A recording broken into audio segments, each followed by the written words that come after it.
kitab di dalam. Cek.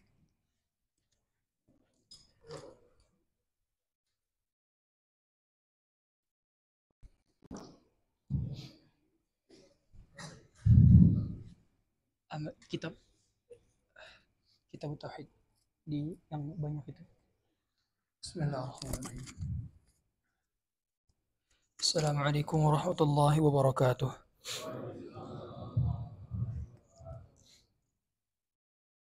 إن الحمد لله نحمده ونستعينه ونستغفره ونعوذ بالله من شرور أنفسنا وسيئات أعمالنا من يهده الله فلا مضل له ومن يضلله فلا هادي له أشهد أن لا إله إلا الله وحده لا شريك له وأشهد أن محمدا عبده ورسوله لا نبي بعده أما بعد. معاشر المسلمين jamaah salat Isya dan jamaah Masjid Al-Muhajirin yang dirahmati Allah Subhanahu wa taala, kembali memasuki pembahasan kitab Tauhid. Insyaallah kita masuk ke dalam pembahasan nusyrah di bab ke 27 halaman 101. Jadi singkatnya, nusyrah ini adalah halus sahiri anil mashur, yaitu menyembuhkan sihir tetapi melalui penyihir lagi. Nah, ini namanya nusyrah. Jadi singkatnya, orang yang terkena sihir itu ketika dia minta tolong kepada penyihir lainnya, maka ini dikatakan nusyrah. Nah, setidaknya ada 4 kemungkinan ketika seseorang meminta pertolongan kepada penyihir atau kedukun lainnya. Biasanya dia akan mendatangi penyihir tersebut, kemudian dia membenarkan apa perkataan penyihir tersebut, dan dia mengamalkan amalan-amalan yang diharamkan, dan kemungkinan besarnya para penyihir akan banyak tersebar dan buka praktek atau klinik. Oleh karena itu hukum nusyrah sendiri sebetulnya khilaf di kalangan para ulama. Tetapi jumhur ulama dari mazhab Syafi'i, kemudian mazhab Maliki, kemudian mazhab Hanafi itu mengharapkan adanya nusyrah. Sebagaimana Nabi sallallahu alaihi wasallam, su'ila Nabi sallallahu alaihi wasallam anin nusyrah, faqala hiya min amali syaitan. Nabi pernah ditanya tentang nusyrah, kemudian kata Nabi itu termasuk perbuatan syaitan. Maknanya nusyrah itu sudah ada di zaman jahiliyah. Ketika seorang terkena sihir, maka dia cara menyembuhkannya dengan kedukun juga. Biasanya dukun ini ngasih tahu di mana letak daripada buhulnya. Atau sama si dukun ini nanti dia minta pertolongan syaitan, kemudian dia ke tempat buhul tersebut dan dia menghancurkan buhul tersebut. Atau si dukun ini menyuruh si pasien yang terkena sihir untuk diapakan? Untuk menyembelih seekor ayam, kemudian sambil menyebut nama jin atau nama dukun tersebut. Jadi perkaranya diharamkan oleh jumhur ulama karena tidak boleh kita menyembuhkan penyakit kecuali dengan cara yang syar'i. Nah, kalau menyembuhkan penyakit dengan cara sihir juga ya sama saja, kan begitu. Adapun khilafnya di kalangan ulama adanya di antaranya mazhab Hambali. Mu'tamad mazhab Hambali, pendapat resmi mazhab Hambali sebagaimana dikatakan oleh Ibnu Qudamah, kemudian Ibnu Najjar di dalam kitab Rawdul Murbi', kemudian Muntahal Iradat, dijelaskan oleh para ulama. Imam Ahmad ketika ditanyakan tentang hukum nusyrah, beliau abstain. Tidak menjawab boleh atau tidak menjawab haram. Kemudian ulama yang membolehkan juga, diantaranya berdalilkan dengan kaidah fiqih, yaitu ad-daruratu tubihul mahdzurat. Ketika satu hal yang mendaruratkan, maka itu diperbolehkan, sebagaimana kita boleh makan daging babi di tengah-tengah hutan ketika sudah tidak ada lagi makanan, dan kalau kita tidak makan maka kita akan mati. Nah itu ad-daruratu tubihul mahdzurat. Mereka pakai kaidah ini. Kemudian dalil ketiga diantaranya mereka menggunakan riwayat dari Aisyah radhiyallahu anha bahwa Aisyah itu pernah disihir oleh budaknya sendiri. Jadi budak Aisyah itu punya budak mudabbar. Apa itu budak mudabbar? Budak mudabbar itu adalah budak yang mana ketika tuannya meninggal, maka si budak tersebut bebas. Nah, jadi budaknya ini menyihir Aisyah supaya Aisyah mati. Apakah sihir itu bisa menyebabkan kematian? Bisa. Sihir itu hakikat. Ya, jadi sihir itu hakikat. Adakah orang yang mati gara-gara kena sihir? Ada. Ini nyata. Dan ini akidah Ahlussunnah wal Jamaah. Bisakah kita mati gara-gara kena sihir? Bisa, Pak. Layaknya penyakit-penyakit lainnya. Ya. Nah, si budak ini menyihir Aisyah, ibunda kita. Nah, kemudian Aisyah sakit-sakitan kan? Sakit-sakitan. Kemudian akhirnya ada saudaranya Aisyah ini mendatangi yang kemungkinan adalah dukun, yaitu dari suku dia orang Pakistan, orang India, suku Hind, ya. Kemudian kata orang India ini, itu Aisyah itu didukunin atau disihir oleh budaknya sendiri. Nah, jadi Aisyah sebelumnya nggak tahu kalau dia kena sihir sebab budaknya. Kemudian ditanyakan kepada budaknya oleh Aisyah. Kata Aisyah, apakah engkau menyihirku? Kata dia, iya. Untuk apa engkau menyihirku? Agar aku bisa merdeka secepatnya. Kemudian akhirnya sama Aisyah, budak tersebut dijual ke orang Badui. Yang mana kalau orang Badui punya budak itu akan tidak diperlakukan semena-mena. Ya. Nah, akhirnya dari situlah mereka beristidlal, mengambil pendapat bahwa boleh melepas sihir dengan cara ke penyihir juga. Tapi ini akan kita kupas bantahan daripada pendapat ini. Sebagaimana kata para ulama juga membantah. Yang pertama, bantahannya adalah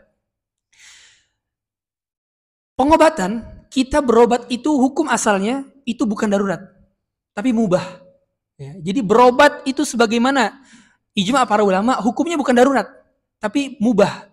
Kita kalau sakit nggak berobat boleh juga berobat. Jadi hukum berasal berobat itu mubah, bukan darurat.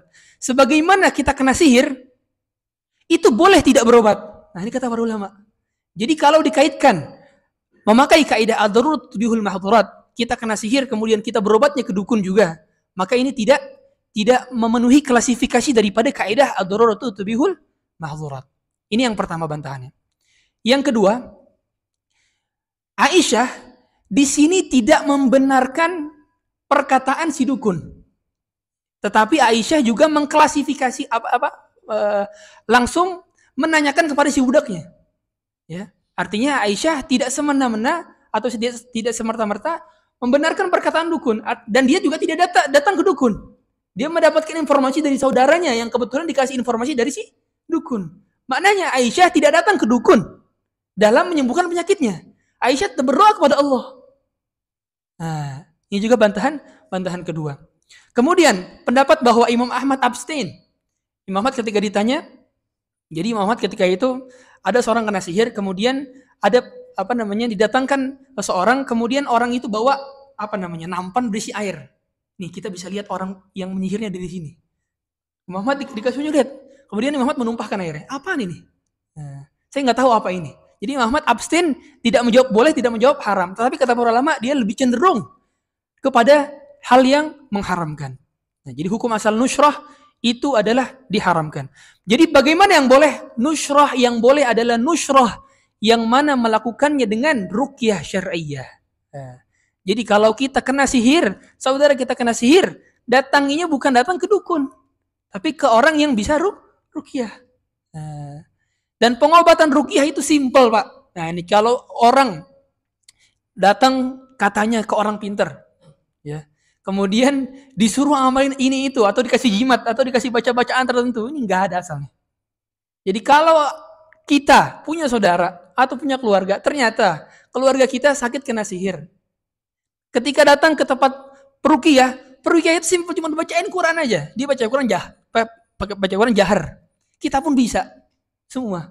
Asal kita yakin bahwa penyembuhannya itu berasal daripada Allah Subhanahu wa taala, bukan semata-mata dari lisan kita. Nah, ini cuma asbab saja. Kan begitu. Nah, kita masuk ke dalam teks di sini. Ketika itu Nabi SAW ditanyakan, "Hiya min amali syaitan." Itu termasuk perbuatan syaitan. Jadi ini termasuk amalan jahiliyah. Karena tandanya pernah ditanya. Kalau sesuatu yang pernah ditanya, berarti Nabi pernah ditanya tentang suatu perkara yang sudah ada di masa jahiliyah. Nah, kemudian ini juga penulis Syekh Muhammad At-Tamimi juga menjelaskan dalil berkenaan dengan mereka yang membolehkan. La ba'sa bihi innama yuriduna bihil islah Fa amma man yanfa'u falam yanha an. Ya, sebagaimana dalam sebuah hadis Sahih Bukhari. Kemudian pendapat yang lebih tepat dalam hal ini adalah pendapat Ibnu Qayyim. Nah, jadi tidak semua mazhab Hambali itu membenarkan pendapat mazhabnya. Ya, sebagaimana juga Al-Imam Nawawi juga terkadang berselisih tentang pendapat mazhabnya sendiri, mazhab Syafi'i. Ya. Jadi ketika seorang berintisab kepada mazhab tertentu, itu tidak serta-merta dia harus 100% mengikuti pendapat tersebut. Gitu ya. Nah, sebagaimana Imam Nawawi juga punya pendapat di luar dari mazhab Syafi'i. Begitu pula Ibnu Qayyim, pendapatnya juga berbeda dengan pendapat mazhabnya, dan juga Syekhul Islam Ibnu Taimiyah. Ya. Jadi yang benar adalah hanya boleh berobat ketika kita terkena sihir dengan cara ruqyah syar'iyyah. Dengan cara kita membaca ayat-ayat Al-Quran. Bukan dengan cara ke penyihir atau ke dukun lagi. Ya. Kemudian kita masuk ke dalam bab 28. Hukum tatoyur. Tatoyur ini kalau bahasa Indonesianya adalah pamali. Atau kita sering dengar takhayul. Atau khurafat. Nah, ini namanya tatoyur. Jadi mengapa dinamakan tatoyur? Jadi dahulu bangsa orang jahiliyah itu mereka sebelum melakukan perjalanan, mereka itu ngundi nasibnya dengan cara bikin burung lari. Ini ada burung-burung lagi pada lagi pada diem. Kemudian mereka ngusir burung tersebut. Nah, dikagetin sama dia. Kalau burung tersebut terbangnya ke kanan, mereka berangkat safar. Kalau burung tersebut berangkatnya ke kiri, mereka nggak jadi berangkat safar. Nah, ini awalnya asal gak ada kata tatoyur. Kemudian istilah ini dipakailah dengan berbagai macam bentuk yang mana menjadikan sesuatu sebab padahal itu bukan sebab. Ja'alu syai' sababan ma laysa sababan. Ini kaidahnya gitu. Ya, itu termasuk pada syirik kecil. Contoh di masa sekarang apa? Contoh kita sering dengar kalau gadis duduk di depan pintu rumah nanti jodohnya susah. Nah. Atau ada seorang anak namanya panjang. Sakit-sakitan, Pak. Kemudian kata orang tuanya nih gara-gara namanya panjang, keberatan di nama. Akhirnya udah umur 20 tahunan baru diganti namanya. Ini syirik. Ya. Atau namanya sekiranya namanya enggak suka dengan nama pemberian orang lain atau nama-nama dahulu itu pun diganti gara-gara namanya Bapak Sial. Ini juga termasuk kesyirikan. Ya, jadi enggak ada unsurnya nama sama orang sakit tuh enggak ada sebab ilmiah, saintifiknya dan enggak ada sebab syar'inya. Ya, bahwa nama itu dapat menyebabkan orang sakit. Ya. Kemudian apalagi angka 13. Ya. Jadi pemain bola aja, Pak, enggak mau pakai angka 13 biasanya. Ya. Makanya kita kalau mau dibikin jersey pakai angka 13. Biar apa? Biar orang enggak menyangka itu angka sial lagi. Nih, saya angka 13, bukti cetak gol terus. Nah. Jadi di gedung-gedung juga itu enggak ada biasanya. Gedung lantai 13. Habis 12 langsung ke 15. Sama angka 4 biasanya mereka anggap ini angka sial juga. Ya. Kemudian ada lagi kalau cicak jatuh ke pundak kita tandanya bawa sial. Atau dengar burung gagak atau burung-burung yang punya suara tertentu berarti ada orang yang meninggal. Ya, ini termasuk kesyirikan atau tatoyur. Tidak ada kaitannya secara ilmiah maupun secara syar'i. Kemudian apa lagi? Kemudian kalau ada orang hamil di rumah, kita nggak boleh masuk kalau kita berasal dari luar. Kita nunggu dulu beberapa lama baru boleh masuk. Kemudian biasanya orang hamil itu nggak boleh apa? Tidak boleh membunuh cicak atau membunuh tikus. Nanti bawa sial lagi. Ya. Kemudian biasanya adat-adat di Jawa itu apa? Nggak boleh nikah kalau tanggalnya itu nggak sesuai.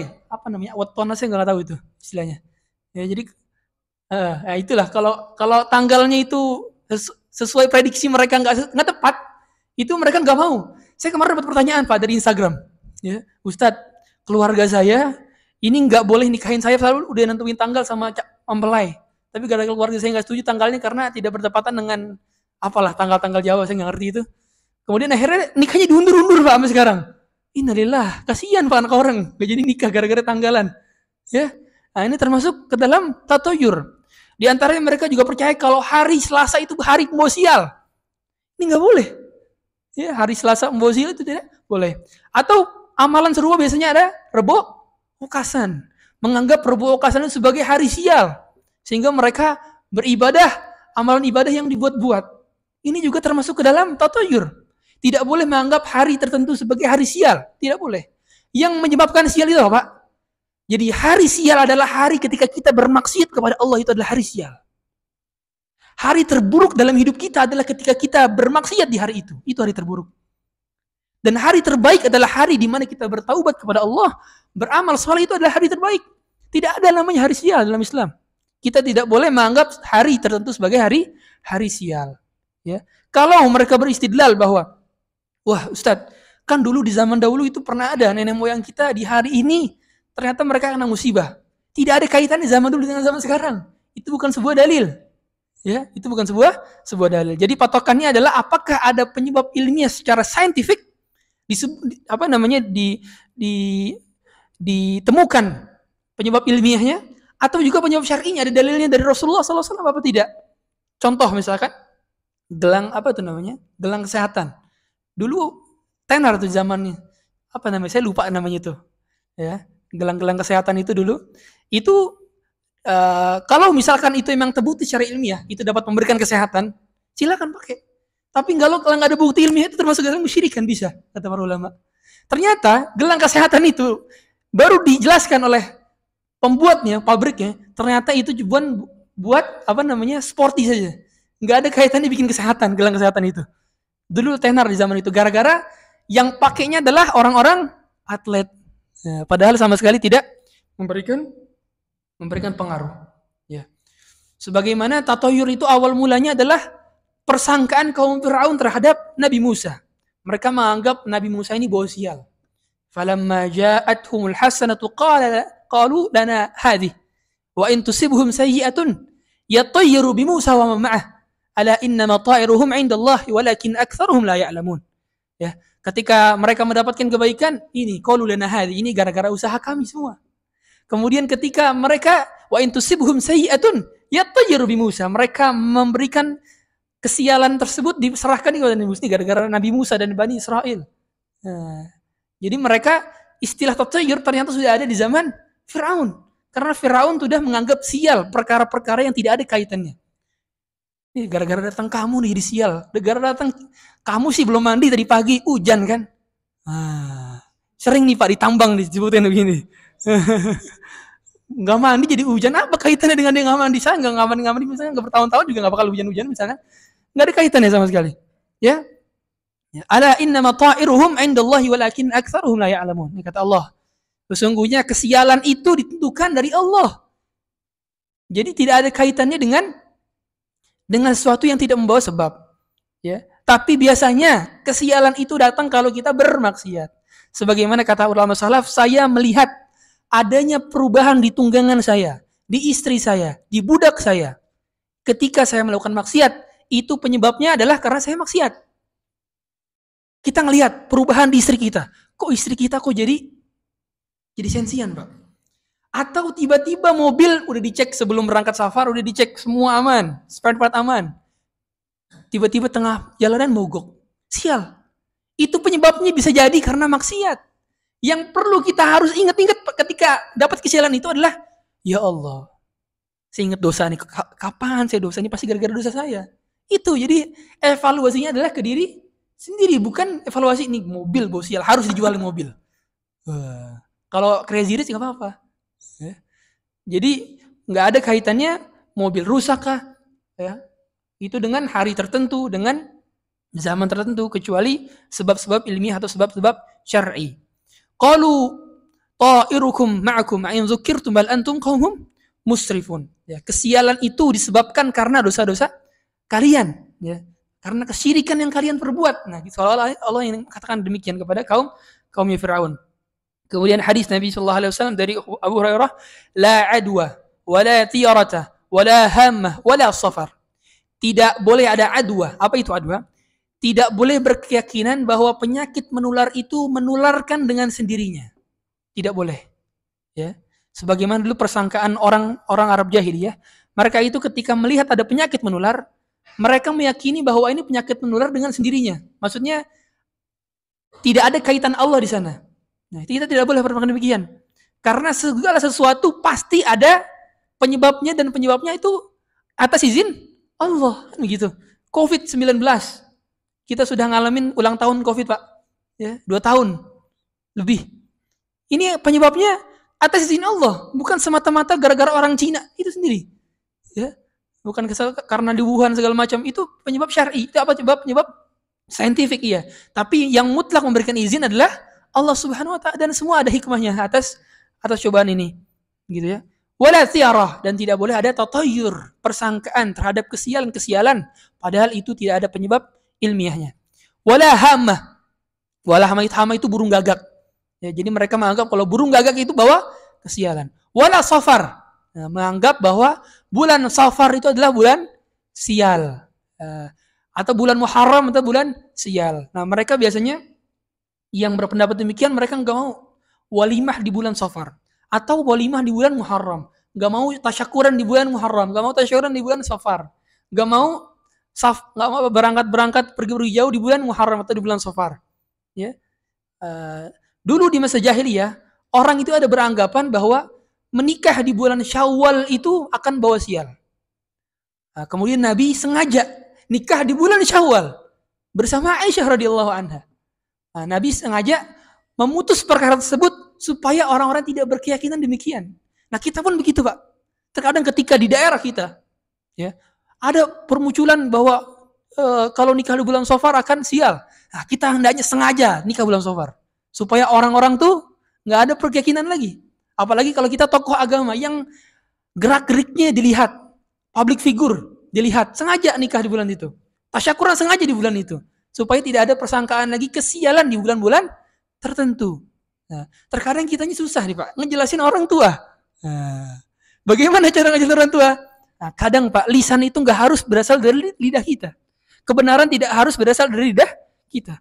Share aja video Ustadz. Share ke video. Nih, Bu. Nih, Pak. Nggak boleh hukumnya seperti ini. Ini kesyirikan. Dan syirik ini termasuk syirik kecil. Syirik kecil lebih besar dosanya daripada dosa besar. Kita tatoyur, Pak. Dosanya lebih besar daripada zina, Pak. Lebih besar daripada mencuri. Lebih besar daripada makan korupsi. Syirik kecil itu dosanya lebih besar daripada dosa-dosa hal tersebut. Ya.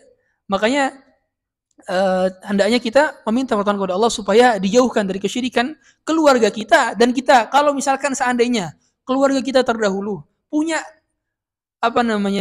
pemahaman tentang pamali dan sebagainya, maka hendaknya kita lah terakhir jadi pemutusnya. Anak-anak kita nggak boleh ada lagi pemahaman begitu. Ya. Kemudian di sini wala nau wala ghaul. Nah, ini juga di antara kesyirikan, yaitu nau itu diantara sama bentuk-bentuk kesyirikan yang dianggap mereka, dan gaul itu nama jin di bangsa jahiliyah yang mereka menganggap kesyirikan kesialan itu berasal dari jin tersebut. Ya, wala gaul. Kemudian di sini Nabi sallallahu alaihi wasallam katakan la adwa wala tiarah wa yu'jibuni al-fa'al. Qalu wa mal fa'al? Qala al-kalimatu at-thayyibah. Jadi Nabi sallallahu alaihi wasallam itu tidak senang dengan tatoyur, sebaliknya Nabi SAW senang dengan al-fa'al. Apa itu al-fa'al? Kalimat thayyibah, optimisme. Jadi kebalikan daripada tatoyur adalah optimisme. Kalau tatoyur menganggap sesuatu sebagai pembawa sial. Kalau al-fa'al itu optimis. Saya beri nama saya Hasan supaya nanti dia bawa kebaikan terus-menerus. Ini namanya al-fa'al. Ya. Makanya Nabi SAW ketika ingin mengutus seseorang, kemudian ditanya, nama engkau siapa? Kalau namanya itu bagus, Nabi SAW tersenyum biasanya, sumringah. Kalau biasanya maknanya adalah sulit gitu ya, maka nanti terpancing dari wajahnya. Ya, makanya pernah ada para sahabat yang diganti namanya, ya, jadi Suhail atau Sahal, ya, agar perkaranya mudah terus-terusan. Jadi begitulah pula ketika memberikan anak, nama anak, ya, kita optimis, ya, karena nama adalah doa. Kemudian di sini juga dikatakan doa, ya, sebagaimana kata Nabi, Allahumma la ya'ti bil hasanati illa ant, wa la yadfa'u sayyi'ati illa ant, wa la haula wa la quwwata illa bik. Jadi obat ketika kita merasa ada tatoyur atau sudah terjangkit dalam diri kita karena sudah dicokokin tiap hari dan masih kecil sama orang tua kita, maka obatnya adalah tawakal. Nah, kata para ulama tawakal. Jadi kita mengkaitkan segala sesuatu, udah ini kehendak Allah. Ini semua murni kehendak Allah, tidak ada kaitannya dengan benda apapun. Ya. Jadi meskipun kita percaya ada sebab, misalkan kita kalau mau sembuh ya ikhtiar dulu ke dokter. Tetap itu kita percaya sebab, tapi harus dikuatkan bahwa penyembuhan itu murni dari Allah Subhanahu wa taala. Ya, dokter hanya perantara saja kan gitu. Nah, jadi jangan apa-apa dikaitkan dengan sebab. Ya, karena ada hal yang terkadang memang tidak masuk akal dan itu Allah terkadang memberikan hal tersebut supaya kita yakin bahwa tidak ada kekuatan, tidak ada daya dan upaya kecuali atas kehendak daripada Allah Subhanahu wa taala. Nah, kemudian di sini Abdullah bin Mas'ud juga katakan hadis ya dari Nabi, dari Abdullah bin Mas'ud, at-tiyaratu syirk. At-tiyaratu syirk. Nabi ulang berkali-kali. Wa ma minna illa walakin Allah yudhibuhu bitawakkul. Tapi Allah akan menyembuhkan penyakit tatoyur. Nah, jadi di sini tatoyur dianggap sebagai penyakit. Ya. Karena orang kalau sudah dicekokin tiap hari susah dia untuk mengubah masa-masa. Apalagi kalau orang sudah tua, Pak. Orang sudah tua itu biasanya lebih susah untuk dikasih tahu. Ya. Karena ngerasa orang yang memberitahunya adalah, alah, saya lebih banyak makan asam dan garam dibandingkan kamu. Jadi lebih tahu. Nah, gitulah kurang lebih. Makanya mengapa sahabat-sahabat Nabi kebanyakan anak-anak muda. Karena anak muda itu lebih mudah diluruskan dibandingkan orang sudah tua. Orang sudah 40 tahun ke atas sudah malas ikut kajian, Pak. Alah, yang ngisi orang masih umur 20-an. Ngapain? Yang gitu lah kira-kira. Nah, kemudian di sini dibaca doa juga, ya. Jadi di antara doa supaya kita terhindarkan dari tatayur, Allahumma la khaira illa khairuk, wa la tayra illa tayruk, wa la ilaha ghairuk. Tidak ada kebaikan kecuali kebaikan Engkau dan tidak ada kesialan kecuali kesialan yang berasal dari Engkau. Wa la ilaha illa ghairuk, dan tidak ada Tuhan selain Engkau. Kemudian kata Imam Ahmad, innamat tiyaratu ma amdaka aw raddak. Sesungguhnya tiarah atau tatayur adalah yang menjadikanmu terus melangkah dan menurunkan niat dari keperluanmu. Maksudnya adalah gara-gara kita tatayur, perkara kita seharusnya kelar cepet, tapi ditunda-tunda terus. Ya. Sebagaimana tadi kan, ada orang harusnya nikah sekarang, tapi gara-gara nggak sesuai dengan tanggalan Jawa, akhirnya dia ditunda-tunda terus pernikahannya. Kasihan kan? Jadi ini hakikatnya tidak sesuai dengan fitrah manusia, yang mana manusia telah diberikan akal oleh Allah. Manusia adalah makhluk cerdas, yang mana kalau makhluk cerdas itu tidak mengkaitkan dengan sesuatu kecuali ada sebabnya. Kan begitu.